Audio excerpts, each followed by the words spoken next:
नमस्ते विद्यार्थी जी, मैं आशा करता हूँ कि आप लोग अच्छे होंगे और अच्छे से अपने स्टडी में लगे होंगे। आज हम लोग क्लास 10th बायोलॉजी चैप्टर 1 जिसका नाम क्या है जैव प्रक्रम, और जैव प्रक्रम में भी आज हम लोग पोषण को देखने वाले हैं। क्या करने वाले हैं? पोषण को देखने वाले हैं। और किनके द्वारा बताया जा रहा है? तो भाई राम सिंह सर, यानी कि मैं खुद बता रहा हूँ कि जैव प्रक्रम पोषण। इससे पहले हम लोग पार्ट 1 और पार्ट 2 को देख चुके हैं, ठीक है। और यदि आप वो वीडियो नहीं देखे होंगे तो जा करके चैनल के प्ले लिस्ट में जा करके वीडियो अवश्य देख लीजिए, ताकि ये पार्ट में जितने भी टॉपिक है आपको बहुत अच्छे तरह से क्या हो समझ में आ जाए, ठीक है। चलिए वीडियो को शुरू करते हैं। पहला हम लोग देखे थे, दूसरे पार्ट में हम लोग देखे थे कि पोषण के पोषण के 3 प्रकार थे। क्या थे? पहला थे मृतजीवी परपोषण, दूसरा परजीवी परपोषण और तीसरा जो था प्राणीसम परपोषण, ठीक। तो वहां तक हम देख चुके हैं, परंतु आज हम लोग उससे आगे एक्सप्लेन करेंगे, जैसे कि मृतजीवी परपोषण क्या होता है, परजीवी परपोषण क्या होता है, प्राणीसम परपोषण क्या होता है। इसको आज हम बहुत अच्छे तरह से एक्सप्लेन करेंगे पूरे जोश जुनून के साथ। हमारे इस वीडियो में जुड़िए, वीडियो को बिना स्किप किए देखिए, ताकि आपको जितने भी इसमें कंसेप्ट है पूरी अच्छी तरह से समझ में आ जाए, ठीक है। पहला हमारा क्या है? मृतजीवी परपोषण। क्या है? मृतजीवी परपोषण। देखिए, मृत मतलब क्या होता है? मरा हुआ। मृत मतलब क्या होता है? मरा हुआ। अजीवी मतलब कि जीव। अब पर पोषण मतलब हम समझते हैं, यानी कि पोषण की वैसी विधि जिसमें जीव मरे हुए जीव हो या जंतु हो या पौधे से अपना भोजन प्राप्त करते हैं, उसे हम क्या कहते हैं? पर पोषण कहते हैं। क्या कहते हैं? पर पोषण। मृतजीवी मतलब होता है कि मरे हुए जीव से अपना भोजन प्राप्त करना ही मृतजीवी पर पोषण कहलाता है। आइए यहाँ समझने की प्रयास करते हैं। लिखा गया है कि इस प्रकार के पोषण में जीव मृत जंतुओं और पौधों के शरीर से अपना भोजन शरीर के सतहों से धूलित कार्बनिक पदार्थ के रूप में ग्रहण करते हैं। यानी कि इसमें क्या होता है कि जो मृत जंतु या पौधे, कोई जंतु होता है जो मर गया होता है या कोई पौधा होता है मर गया होता है, और उनसे जो सजीव होते हैं, जो जीव होते हैं, अपनी सतहों के द्वारा भोजन को ग्रहण करते हैं, उसे हम क्या कहते हैं? तो मृतजीवी पर पोषण कहते हैं, ठीक है। इसे क्या कहते हैं? मृतजीवी पर पोषण कहते हैं। अच्छा, प्रश्न में परिभाषा तो खासकर देखा गया है कि नहीं पूछा जाता है, परंतु जो इसका उदाहरण होता है उसको ऑब्जेक्टिव में बहुत बार पूछा जाता है, ठीक। तो हम लोग क्या देखेंगे कि इसका उदाहरण, जैसे कि गोबर का छत्ता। देखिए, आप लोग गोबर का छत्ता देखे होंगे, देहात में क्या बोलते हैं? कुकुरमुत्ता उसे बोलते हैं। गोबर का छत्ता क्या होता है? कुकुरमुत्ता। उसका क्या होता है कि उसमें सफ़ेद कलर का होता है, ठीक। और क्या होता है कि छाता की तरह निकला होता है, डंटी होता है छाता की तरह, ऊपर जा करके छाता की तरह उससे मुड़ा हुआ होता है। उसे क्या कहते हैं? देहात में कहेंगे कुकुरमुत्ता भी बोलते हैं, और उसे हम लोग क्या कहते हैं? गोबर का छत्ता बोलते हैं, ठीक। देखिए, इसी प्रकार होता है, ये सभी क्या होते हैं? उजला उजला होते हैं, और इसी प्रकार वो क्या होता है? छत्ता की तरह से लटका होता है। इसी प्रकार हमारा क्या होता है? गोबर का छत्ता होता है, ठीक है। यहाँ तक कोई प्रॉब्लम नहीं होगा, ठीक। आगे लिखा गया है कि मृतजीवी को अपघटक भी कहा जाता है। देखिए, मृतजीवी को अपघटक कहा जाता है, ये तो सही बात है, परंतु अपघटक क्यों कहा जाता है? आपके मन में प्रश्न होगा कि मृतजीवी को अपघटक कहा जाता है, ये तो अच्छी बात है, परंतु अपघटक क्यों कहा जाता है, ठीक है। तो आइए इसको समझने की क्या करते हैं, तो प्रयास करते हैं। आप लोग देखे होंगे कि जब कोई पशु होता है या कोई जीव होता है, कोई जानवर होता है, जब मर जाता है तो क्या करते हैं? सड़क किनारे या किसी खेत में क्या करते हैं? हम लोग उसे फेंक देते हैं, ठीक है। और फेंकने के 2-4 दिन बाद क्या होता है कि वह जो जीव, हम लोग मरे हुए जीव को जो फेंके थे, वह वहाँ से क्या होता है? बिल्कुल तरह से नष्ट हो जाता है, बिल्कुल तरह से खत्म हो जाता है, गल जाता है। फिर जब गला, फिर वो सब गया कहाँ? बात मन में होगा कि जब वह जीव गला तो फिर वो गया कहाँ? ठीक। तो जितने भी बैक्टीरिया हो गया, कवक हो गया, वायरस हो गया, प्रोटोजोआ, अनेक सूक्ष्म जीव हैं, ये सभी सूक्ष्म जीव क्या करते हैं, उनको ग्रहण कर लेते हैं और अपने भोजन बनाते हैं। ठीक है, इसीलिए हम लोग क्या करते हैं, मृत जीवी। अब जो जीव था वो मरा हुआ था और उसे क्या किया, मृत जीव से जीव अपना भोजन ग्रहण किए तो मृत जीवी कहला गए। और जो जीव ग्रहण किए वो हमारा क्या कहलाए गए, तो अपघटक कहला गए। मृत जीव से अपना भोजन ग्रहण किए वे मृत जीवी कहलाने लगे। और मृत जीवी तो खुद है, और क्या किए, जो बड़ा जीव था, मान चलिए कोई पशु हो गया, कोई जानवर हो गया, मरा हुआ तो छोटा थोड़ी ना होगा, किसी न किसी साइज के अनुसार भी बड़ा होता है। ठीक है, तो उसे अपघटक किया, यानी कि छोटे छोटे टुकड़ों में तोड़ करके खा गया, इसीलिए मृत जीवी को अपघटक कहा जाता है। ठीक है, अगला हमारा क्या है, 2 नंबर में परजीवी परपोषण। क्या है, परजीवी परपोषण।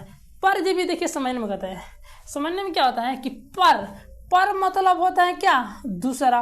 पर मतलब क्या होता है, दूसरा। पर मतलब होता है दूसरा, जीवी मतलब जीव, और पर पोषण यानी कि पोषण की ऐसी विधि जिसमें जीव अपना भोजन दूसरे जीव के शरीर से क्या करते हैं, ग्रहण करते हैं, उसे हम लोग क्या कहते हैं, तो परजीवी परपोषण कहते हैं।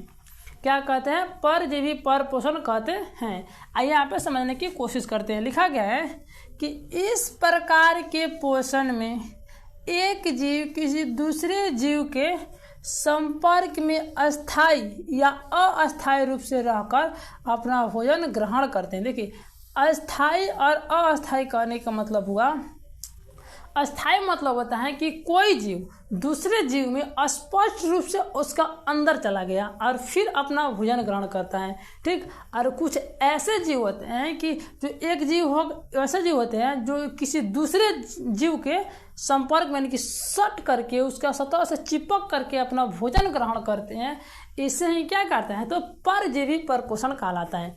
देखिए, आप लोग सुने होंगे फंगस को, फंगस के नाम सुने होंगे, जिसे हम देखिए बहुत सुने कि दिनाय हो जाता है, दिनाय के नाम तो आप लोग सुने होंगे। ठीक, सभी लोग दिनाय के नाम सुनेंगे। देखिए, जब दिनाय होता है ना, बहुत ज़्यादा उससे खुजली होती है, दिनाय में बहुत ज़्यादा खुजली होती है। ठीक, अच्छा, जो दिनाय होता है तो दिनाय क्यों होता है, तो जो दिनाय होता है वह दिनाय फंगस के कारण होता है। ठीक है, और देखिए यहाँ पे मान के लिए हमारा दिनाय हो गया, तो दिनाय हुआ क्यों, क्योंकि फंगस की मात्रा यहाँ पे हुई, और जो फंगस हो गया क्या हो गया, सिर्फ यहाँ पर काटेगा, अटैक करेगा, और अटैक करेगा तो खुजली महसूस होती है, और हम लोग खूब खुजलाएंगे।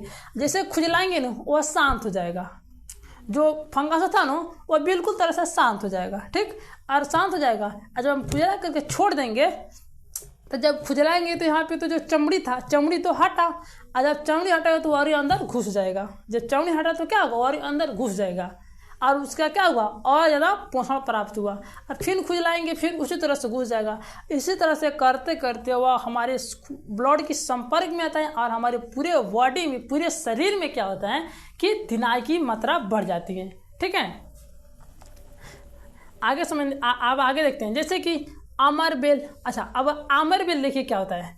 अमरबेल क्या होता है कि मान चलिए कोई एक पौधा हो गया, ठीक, और इसी पौधा के ऊपर अमरबेल का आता है, ऊपर से चढ़ जाता है। पौधा के ऊपर अमरबेल का आता है, ऊपर से चढ़ जाता है, और छोटका पौधा से, निचला पौधा से अपना भोजन ग्रहण करने लगता है, खींचता ये और खाता है खुद। जैसे मान चलिए कमाए हम, और हमारे से कोई आया और हमारे से छीन के लेकर के खा गया, सिर्फ उसी प्रकार होता है कि छोटका पौधा अपना भोजन बनाया और वो आकर के मेरे बेलवा का किया, इसे छीन करके भोजन अपना खा लिया और थोड़ा सा इसको दिया, सिर्फ उसी प्रकार होता है। देखिए, ये हमारा क्या है, छोटा पौधा हो गया, ठीक है, और ये हमारा अमरबेल का पौधा है। ये अमरबेल का जो पौधा है, छोटका पौधा के ऊपर से अटैक कर दिया, आग ऊपर से घेर लिया, और जो छोटका पौधा था, इसने क्या किया कि अपना तो भोजन बनाया, और भोजन बनाया तो कुछ भोजन अपने उपयोग के लिए, अपने वृद्धि के लिए खर्च किया, तभी जाकर अमरबेल का जो पौधा हुआ, इसका भोजन में से आधा ले लिया, जितना भी लेता हो, ठीक है, जाकर ले लेता है। यही हमारा क्या आता है, तो परजीवी परपोषण होता है, ठीक है। जैसे गोल कृमि। अच्छा, गोल कृमि आप लोग देखे होंगे। देखिए, जब हम छोटे छोटे होते थे या जब छोटे छोटे बच्चे होते हैं तो जो लैट्रिन करते हैं, जो पैखाना करते हैं, पैखाने के रास्ते से केचुआ की तरह इतने बड़े बड़े या इतना छोटा छोटा भी जीव निकलते हैं, आप लोग उसे देखेंगे, ठीक है।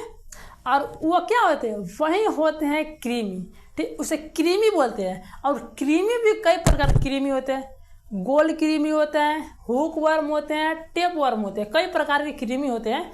और उसी में से कोई हो सकता है कि गोल कृमि हो या टेप वर्म हो, ठीक है, या हुक वर्म हो, अनेक कृमि हो सकते हैं, ठीक है।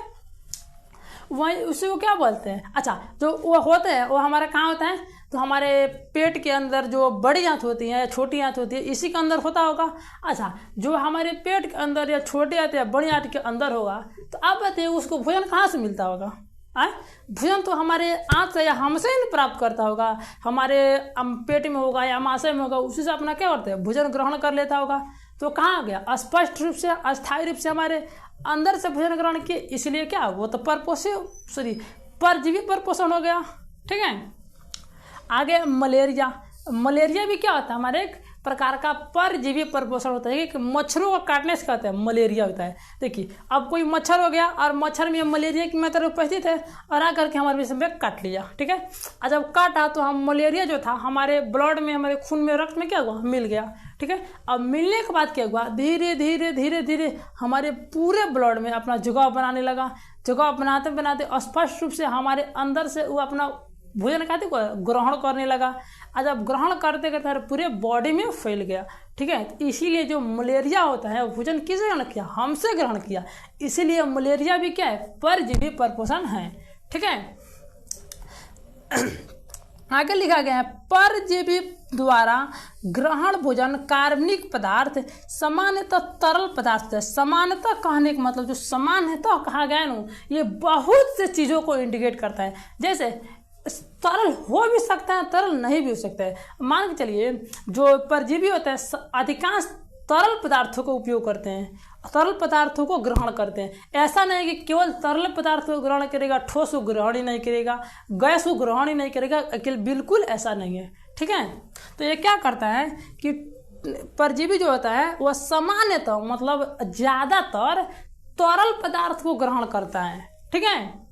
अब हमारा क्या हो गया, हमारा पहला पृथजीवी परपोषण, दूसरा परजीवी परपोषण भी समाप्त हो गया। अब हम कहाँ पर चलते हैं, प्राणी सम परपोषण की ओर चलते हैं। देखिए, प्राणी सम परपोषण, प्राणी मतलब हो गया जीव, सम मतलब मान लीजिए समान, और परपोषण तो हम लोग जानते ही हैं, ठीक है।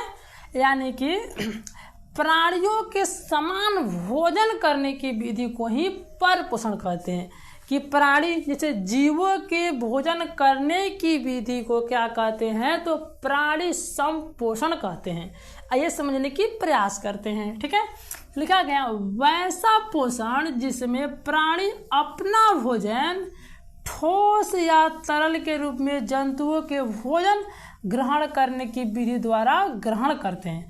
यानी कि वैसा विधि पोषण जिसमें जो प्राणी होता है, जो जीव होता है, अपना भोजन ठोस या तरल। देखिए, हम मानव हो गए, ठीक है, हम लोग एक प्राणी हो गए, तो क्या हम लोग केवल ठोस ही ग्रहण करते हैं, रोटी भी खाते हैं, चावल भी खाते हैं, सत्तू भी खाते हैं। अच्छा, अब है कि तो ठोस हो गया, क्या हम लोग तरल पदार्थों का भोजन नहीं करते हैं, तरल भी करते हैं। जैसे लिक्विड में पानी आ गया, ठीक है, शराब भी आता है। बहुत से अधिक व्यक्ति जो शराब का भी सेवन करते हैं या दूध का भी सेवन करते हैं, ठीक है।